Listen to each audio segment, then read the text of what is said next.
লাগানো কলা গাছে যখন এক কাঁদি কলা হলো, দুই ভাই মনে মনে প্রতিজ্ঞা করিল, হরিচরণ ভাবে কলা পাকিলে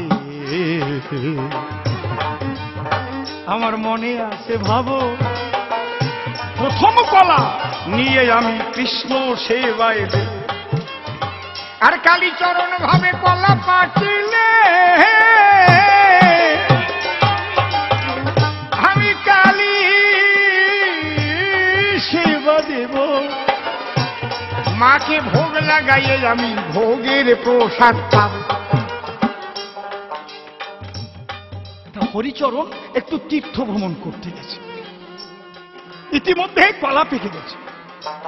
কালীচরণ দিয়ে ওই কলা কেটে কালীর সেবায় লাগিয়েছে। কালীচরণ কালী ভক্ত, ও কালীর সেবায় লাগিয়েছে। আর ঠিক ওই সময়ে হরিচরণ তীর্থ থেকে ফিরে এসে দেখতে পায় তাই কলা গাছের কলা নাই। হায় হায় রে ঠাকুর, ভেবেছিলাম তোমার সেবায় কলা দেব, সেই কলা যখন তোমার সেবায় দেওয়া হলো না, এ জীবন আমি রাখবো, আমি ওই পুকুরের জলে আজ আত্মহত্যা করব।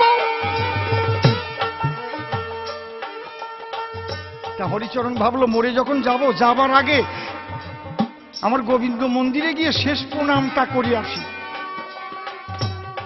যখন শেষ প্রণাম করতে গেল গোবিন্দ মন্দিরে, যখন গিয়ে দাঁড়ালো সেই মন্দিরের দ্বারে, অলৌকিক দৃশ্য তখন গো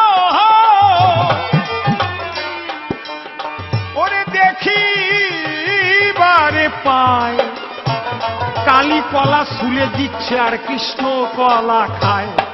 আরে স্বয়ং কালীর কোলে কালা বসে আছে, কলা ছুলে দেয় আর মনের আনন্দে প্রাণ গোবিন্দে সেই কলা আজ খায়। বাবা বাবা, দেখে কালীর কোলে কলা খেতেছে গো, কালীর কোলে কলা, আরে কালীর কোলে কলা